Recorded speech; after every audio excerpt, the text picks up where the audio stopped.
Still stuck in that little office, huh? Her laugh cut through the clinking of glasses like a blade dipped in champagne. I didn't look up at first, just stirred my drink, slow circles, letting the ice melt into something quieter. Beside her, he smirked. Same smirk I used to wake up to before it turned into a warning sign. "Some people just never rise," she said louder, eyes glinting in the hotel ballroom lights, diamond bracelet catching the chandelier. I smiled, said nothing. By morning, their $125 million deal sat on my desk, waiting for my signature. Funny how betrayal ages you differently. Not in the face, in the eyes. You stop flinching at pain, you start measuring it. We met 7 years ago, in a glass office with too much ambition and not enough light.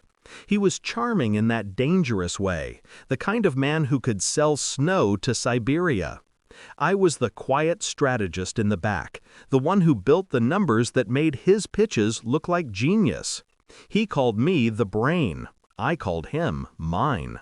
Back then, I believed in partnership, believed that loyalty meant something. Until one night, he came home smelling like her, the client I'd introduced him to. A startup heiress with a laugh like broken glass. She talked fast, spent faster. I'd trusted her too. The first clue wasn't perfume, it was silence. He started coming home later, emails unread, meetings without me. Then came the dinner I wasn't invited to, the one where he accidentally left his phone behind. A text blinked on the screen before it dimmed. "You're wasted on her.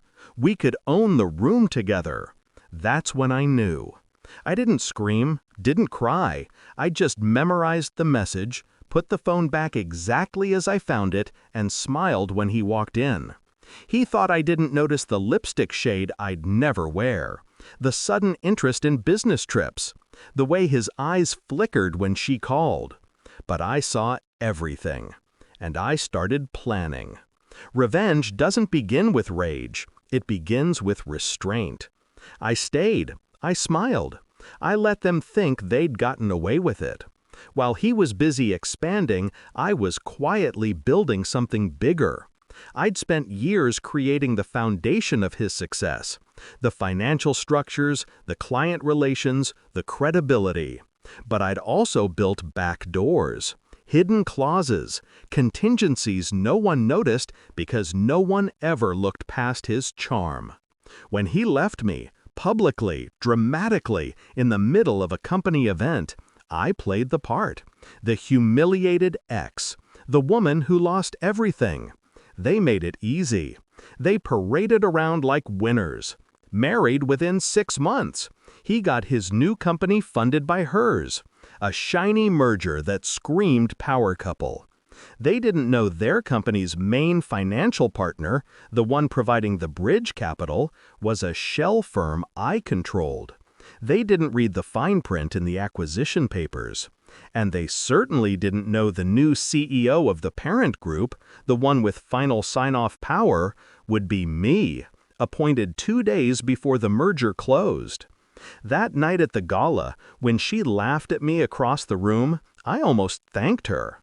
She reminded me why I waited. "Still stuck in that little office, huh?" she'd said.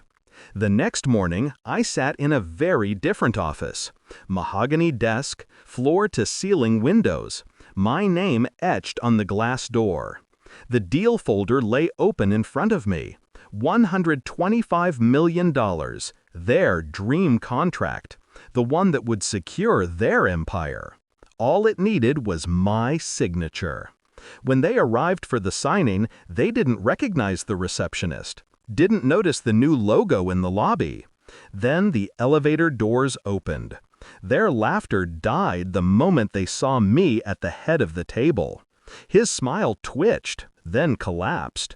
Her bracelet didn't glitter so much under fluorescent lights. "Good morning," I said calmly, signing the final page, the one that transferred ownership back to the parent company. I wanted to handle this personally. He tried to speak. I didn't let him. "Effective immediately, your merger is void. Your company's assets are under review for breach of contract. Oh, and you might want to check your accounts. The line of credit you used, it's frozen. Silence. Heavy. Beautiful. She looked at him, panic replacing arrogance. He looked at me like he finally saw me for the first time.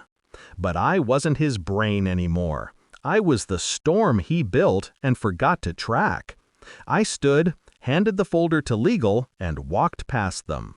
Sometimes revenge isn't loud. It's paperwork. It's timing. It's the look on their faces when they realize you've been playing a longer game. I didn't destroy them. I just let them fall where they dug their own hole. As I left the building that day, my assistant asked if I wanted to celebrate. I said no. I just wanted quiet. After all, silence is where power lives. And they'll hear mine for years.